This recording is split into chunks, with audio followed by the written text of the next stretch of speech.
मध्य भारत में 14वीं से 18वीं शताब्दी के बीच शासन करने वाली गोंड जनजाति अपने में एक समृद्ध इतिहास समेटे हुए है।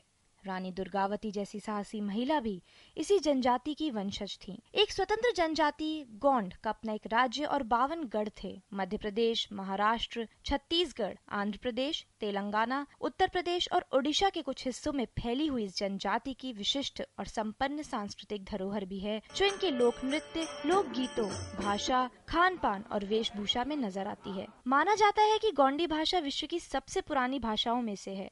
संस्कृत, तमिल, तेलुगु, कन्नड़, मलयालम आदि भाषाओं का मूल भी यह भाषा ही है, लेकिन आज गोंडी भाषा का अस्तित्व खतरे में है और इसी के कारण खतरे में है इस जनजाति की संस्कृति। गोंडी भाषा का कोई मानक रूप न होने के कारण इसे ना ही सरकारी अभिलेखों में जगह मिल पाई और ना ही संविधान द्वारा मान्यता प्राप्त हो पाई है। गोंडी भाषा अलग अलग प्रांतों में विभिन्न स्वरूपों में मौजूद है। ऐसे में इस भाषा के मानकीकरण के लिए सीजीनेट द्वारा गांधी स्मृति और गांधी दर्शन में 5 दिवसीय कार्यशाला का आयोजन किया गया।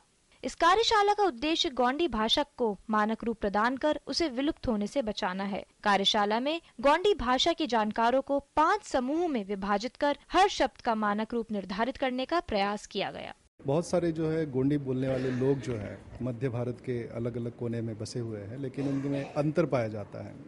तो एक दूसरे के साथ में उनका जो कम्युनिकेशन, संभाषण नहीं हो पाता और इसीलिए हम लोग जो है एक स्टैंडर्डाइज गोंडी लैंग्वेज तैयार करना चाहते हैं, जिसके माध्यम से लोग जो है आपस में बातचीत कर सके। आने वाले समय में सीजीनेट इसी तर्ज पर अन्य जगहों पर भी ऐसी कार्यशालाओं का आयोजन करेगा।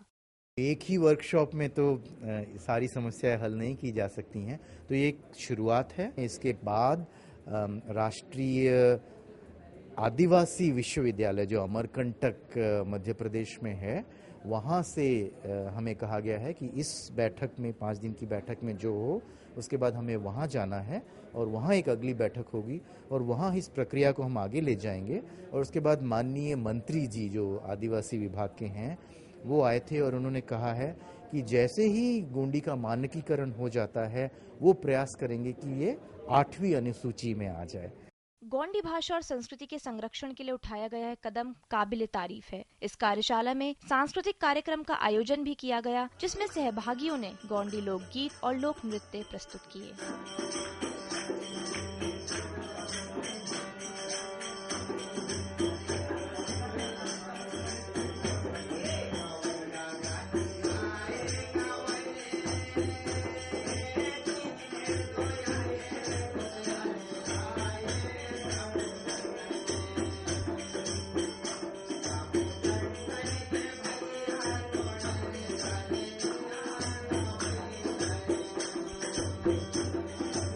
हमारा देश विविधता में एकता का जीता जागता उदाहरण है।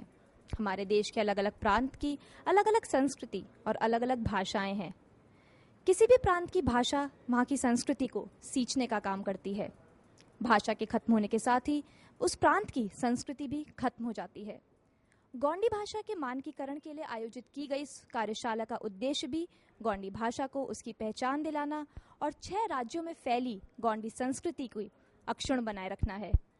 उमंग शर्मा के साथ चारुल सिंह, डीडी न्यूज़, दिल्ली।